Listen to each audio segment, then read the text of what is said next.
안녕하세요. 인공지능 자주차 탐구 2장 자동차의 동력 두 번째 시간입니다. 이번 시간에는 전기 자동차의 모터를 움직이게 해주는 배터리에 대해서 알아보겠습니다. 이번 시간의 학습 목표입니다. 이번 시간에는 배터리의 원리를 1차 전지와 2차 전지, 연료 전지로 나누어서 알아보도록 하겠습니다. 배터리와 모터는 전기 자동차를 움직이는 데 사용되는데요. 배터리와 모터를 사용하는 전기 자동차는 최근에야 나온 것 같지만 사실은 1830년대에 내연기관보다도 먼저 개발되었습니다. 배터리에 장착한 전기 자동차는 배터리가 무겁고 충전 시간이 길어 효율성이 떨어졌습니다. 또한 값이 매우 비쌌기 때문에 주로 부유층 여성들에게 이용되었는데요. 1900년대 초에는 2차 전지를 사용하는 전기자동차들이 많이 판매되면서 1912년 전기자동차는 생산 및 판매의 정점을 기록하게 되었습니다. 하지만 대량 생산을 성공하여 가격을 대폭 낮춘 포드 모델 자동차 T가 등장하고 엽신대 더 충격으로 1920년대 미국 텍사스에서 대형 유전이 개발되면서 휘발유 가격이 폭락하자 사람들은 더 이상 전기자동차를 살 이유가 없게 되었습니다. 결국 전기자동차는 시장에서의 경쟁력을 상실하고 내연기관 자동차에게 주도권을 빼앗기게 됩니다. 전기자동차는 1970년대 오일 쇼크 때 잠깐 주목을 받았으나 다시 시들해졌고 1990년대에 이르러서는 환경 문제가 심각해지자 내연기관에 비해 소음이 적고 또 대기오염이 없는 장점이 부각되기 시작하였습니다.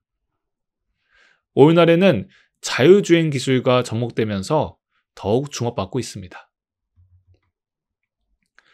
전기자동차는 말 그대로 전기로 움직이는 자동차인데요. 따라서 전기자동차를 움직이려면 배터리에 저장된 전기로 모터를 회전시켜서 바퀴를 움직여야 됩니다. 따라서 우리는 전기자동차의 동력원인 모터에 대해 알아보기 앞서서 우선 배터리에 대해서 공부해야 되는데요. 이번 시간에 배터리에 대해서 공부하는 이유는 바로 이 때문입니다. 배터리를 한 문장으로 설명하자면 화학 반응 시 발생하는 에너지를 전기 에너지로 전환시키는 장치를 말하는데요. 이번 시간에 우리가 알아볼 배터리의 종류는 1차 전지, 2차 전지, 바로 연료 전지입니다. 이 중 1차 전지란 재사용을 할 수 없는, 즉 재충전이 불가능한 배터리를 말하고요. 반면 2차 전지와 연료 전지는 다시 충전하여 사용할 수 있는 전지들입니다. 그럼 먼저 1차 전지에 대해서 알아보겠습니다. 배터리는 어떻게 처음 개발되게 되었을까요? 이 사진에 보이는 학자는 루이지 갈반이라는 과학자입니다. 이 과학자는 어느 날 죽은 개구리의 뒷다리에 우연히 서로 연결된 철과 황동막대를 가져다 대게 되었는데요. 그때 갑자기 개구리의 뒷다리가 움찔하고 움직이게 됩니다. 루이지 갈바니는 이 현상을 보고 아하, 개구리 안에는 전기가 흐르고 있기 때문에 개구리 자체에서 동물 전기가 나온 것이다 라고 생각을 했는데요.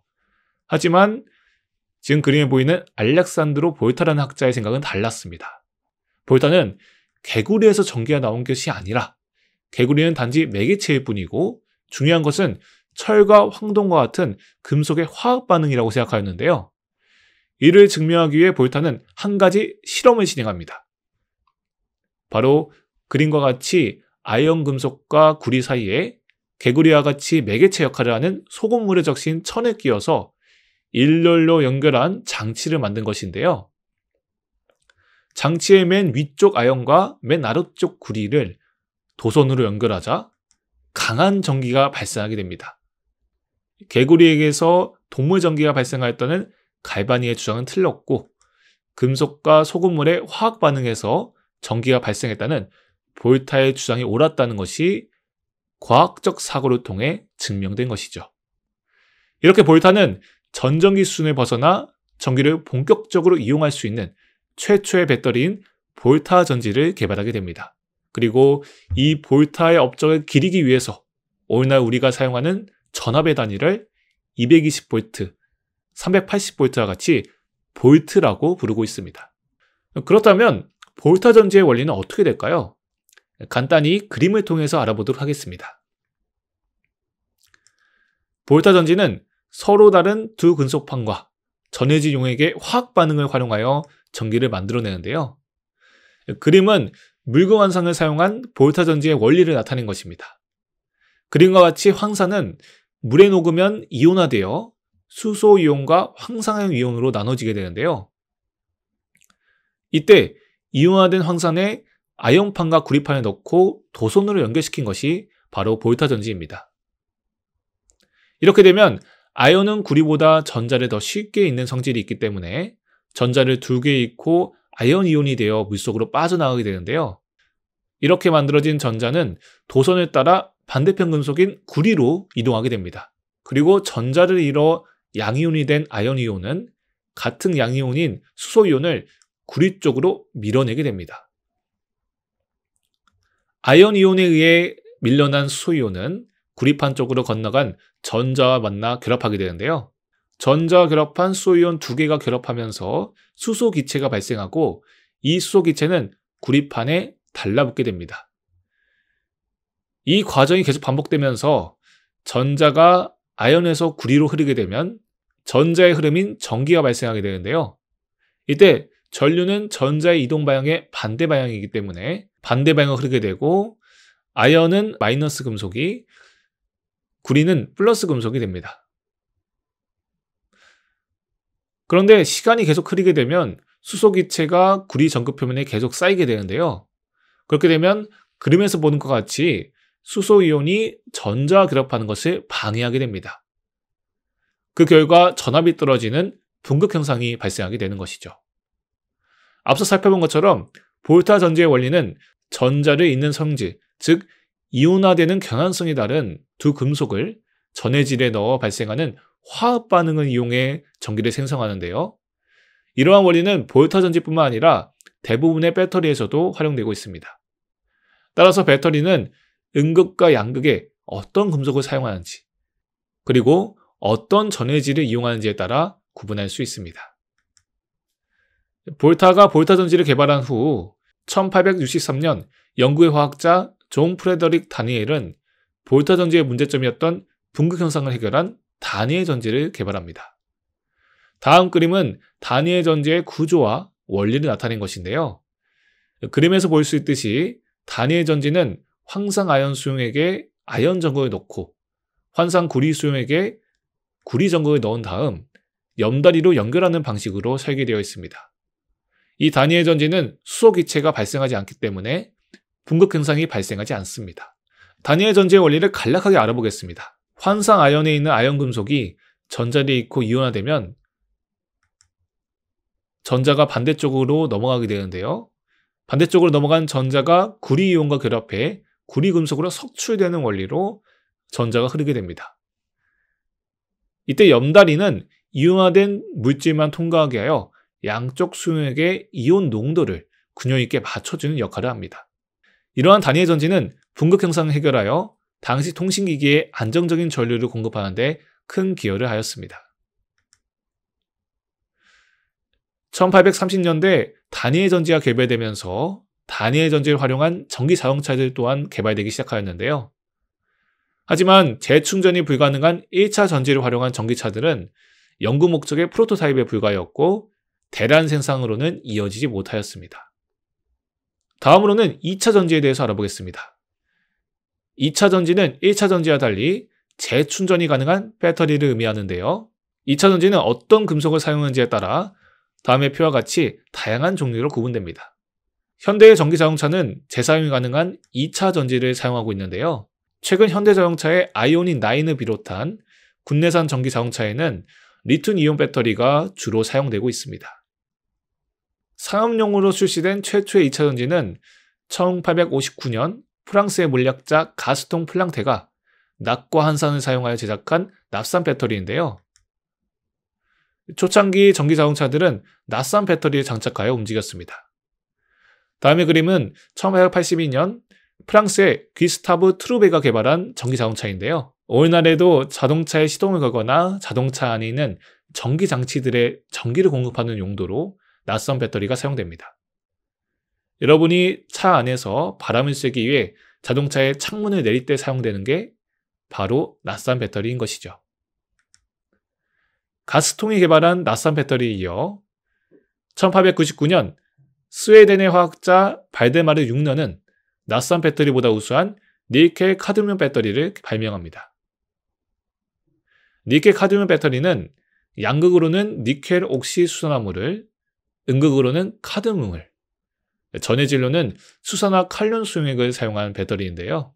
니켈 카드뮴 배터리의 장점은 극한 온도에서도 좋은 성능을 낼 수 있고 반정될 때까지 일정한 전압을 제공한다는 점입니다.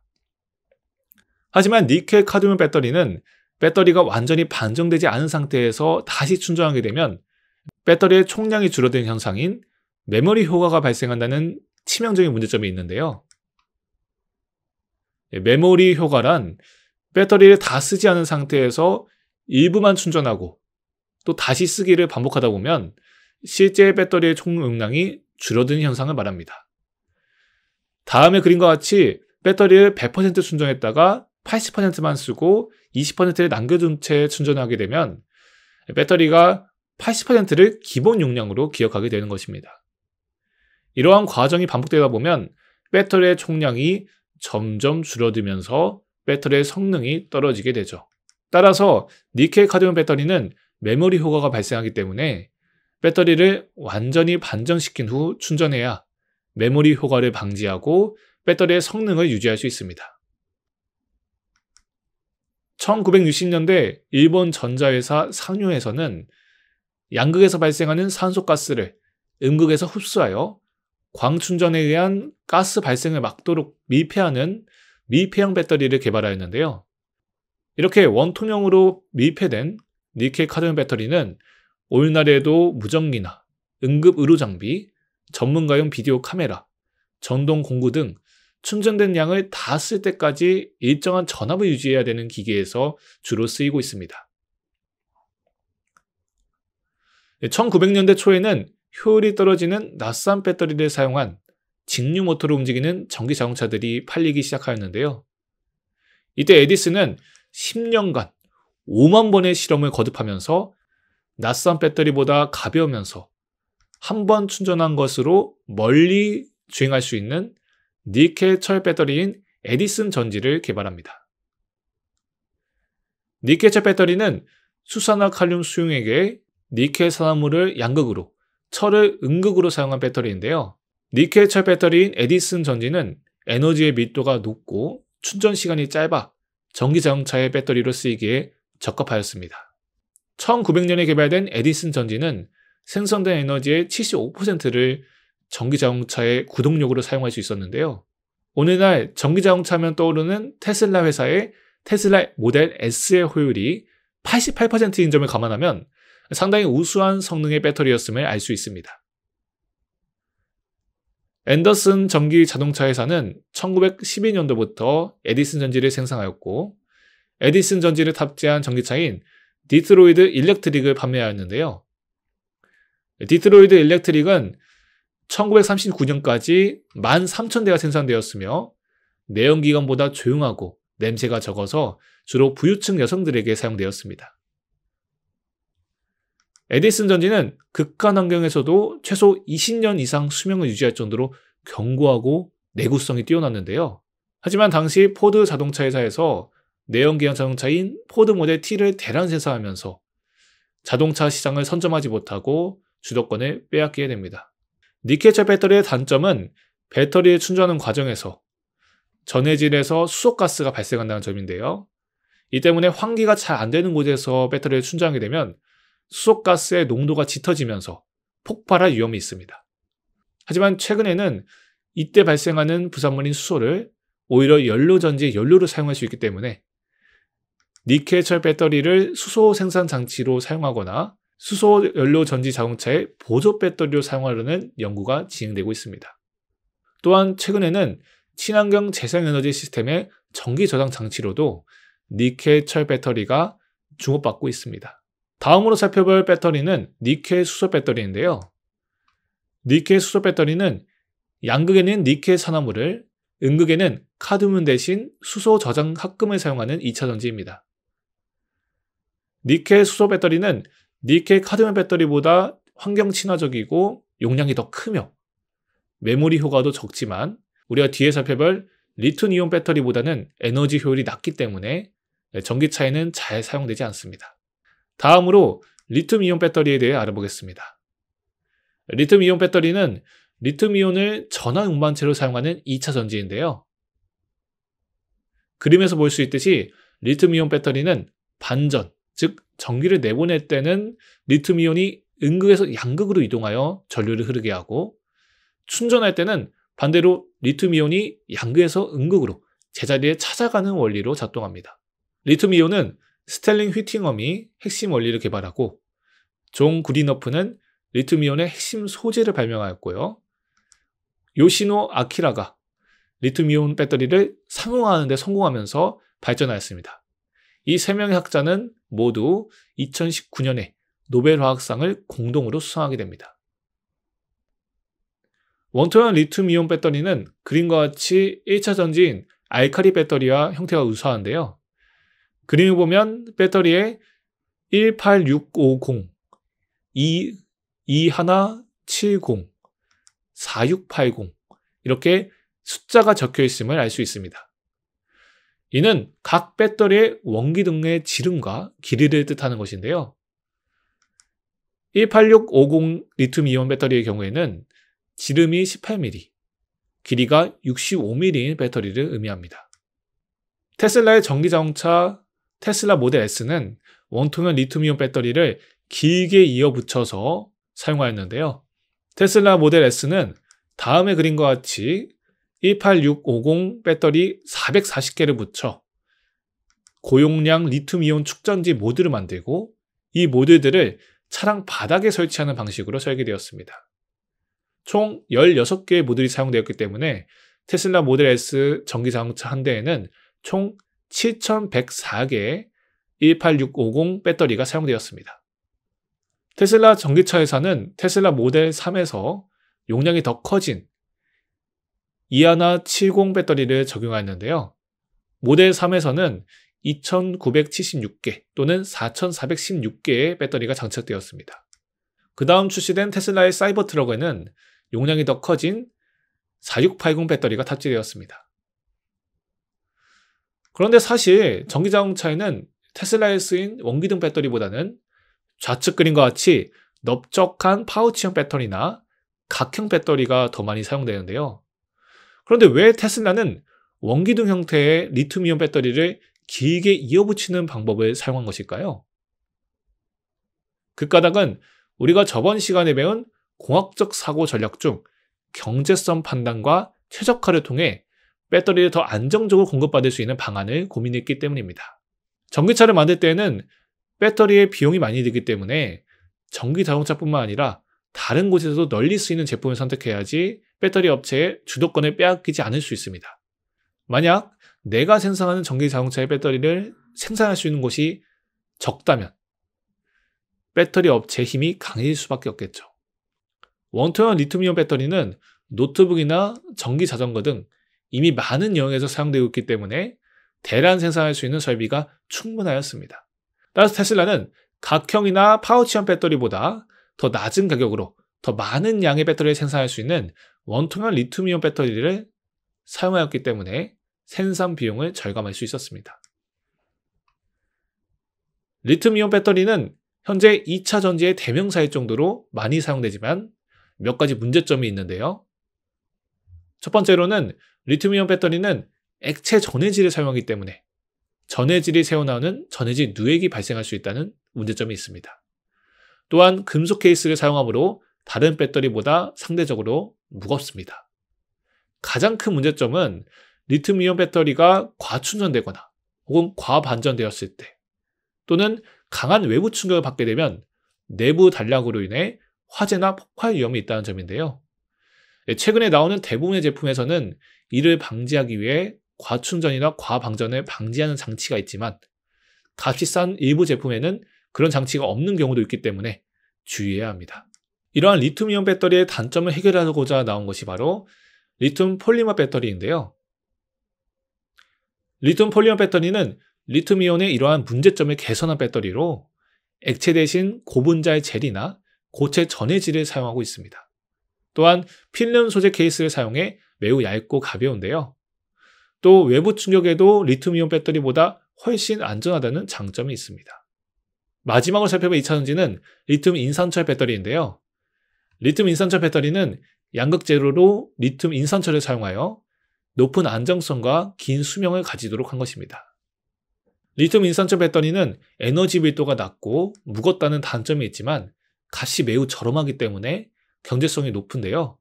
때문에 저가형 전기자동차의 배터리로 많이 연구되고 있습니다. 마지막으로는 연료전지에 대해 알아보겠습니다. 연료전지는 말 그대로 연료를 통해 전기에너지를 얻는 배터리를 말하는데요. 주로 수소를 사용하기 때문에 수소연료전지라고도 부릅니다. 수소연료전지는 1839년 영국의 물리학자 윌리엄 그로브에 의해서 개발되었는데요. 수소연료전지의 원리는 다음과 같습니다. 물에 전기를 가하면 물은 다음의 그림처럼 수소와 산소로 분해됩니다. 그렇다면 반대로 수소와 산소를 융합시키면 어떻게 될까요? 수소와 산소를 융합시키면 물과 전기, 열이 발생하게 됩니다. 수소연료전지는 이러한 원리로 전기를 생산하는 전지를 말합니다. 다음은 수소연료전지의 원리와 구조를 나타낸 그림인데요. 연료전지는 연료와 산화제를 전기화학적으로 반응시켜 전기에너지를 만드는 일종의 발전기라 할 수 있습니다. 수용액에서 수소와 산소가 각각 전자를 교환하면서 전기를 만들어내는 원리로 작동하는데요. 수소연료전지를 전기자동차에 사용하면 2차 전지와 달리 배터리를 교체하거나 충전해야 할 필요가 없다는 이점이 있습니다. 즉 수소연료전지는 배터리와 달리 연료가 공급되는 한 충전하지 않고 전기를 계속 생산할 수 있다는 점에서 미래 자동차의 배터리로 주목받고 있습니다. 이러한 수소연료전지 기술을 적용한 현대자동차의 수소전기 자동차인 넷소 또한 친환경 첨단 자동차로서 주목받고 있습니다. 자, 지금까지 배터리에 대해서 알아보았는데요. 탐구 활동을 통해 배운 내용을 심도 있게 복습해 보도록 하겠습니다. 먼저 첫 번째 탐구 활동입니다. 여러분은 1900년대 앤더슨 전기자동차 회사에서 일하는 광고 기획자가 되었습니다. 당시의 자동차 기술을 고려하여 전기자동차가 내연기관인 가솔린 자동차보다 더 편리한 이유를 설득력 있게 홍보하는 글을 작성하고 발표해보는 활동을 진행해보도록 하겠습니다. 에디슨 전지가 탑재된 전기자동차인 디트로이트 일렉트릭에 대해 추가로 조사하면서 당시 전기자동차가 가지는 장점을 고민하고 효과적인 광고 전략을 기획해보면 좋을 것 같습니다. 두 번째 탐구 활동은 수소의 생산 과정과 연료전지의 발전 시스템 과정을 조사한 후 이를 설명하는 글을 작성하는 것입니다. 교재 77쪽의 그림에는 수소 생산 과정과 연료전지 발전 시스템 과정이 그림으로 나타나져 있는데요. 그림을 참고하여 수소가 어떻게 생산되는지, 그리고 연료전지가 어떻게 전지를 만드는지 그 원리를 탐구하고 이 시스템이 친환경적인 이유를 설명하는 글을 작성해 보도록 하겠습니다. 자, 이번 시간에는 전기자동차에 사용되는 배터리에 대해서 1차 전지, 2차 전지, 연료전지로 나누어서 상세하게 살펴보았습니다. 그리고 에디슨 전지와 전기자동차의 이점을 홍보하는 탐구활동과 수소 생산과 연료전지의 발전 시스템에 대해서 탐구하는 활동을 진행해 보았습니다. 다음 3차 시에는 전기자동차의 동력원인 모터에 대해서 공부해 보도록 하겠습니다. 수업 듣느라 수고 많았습니다. 감사합니다.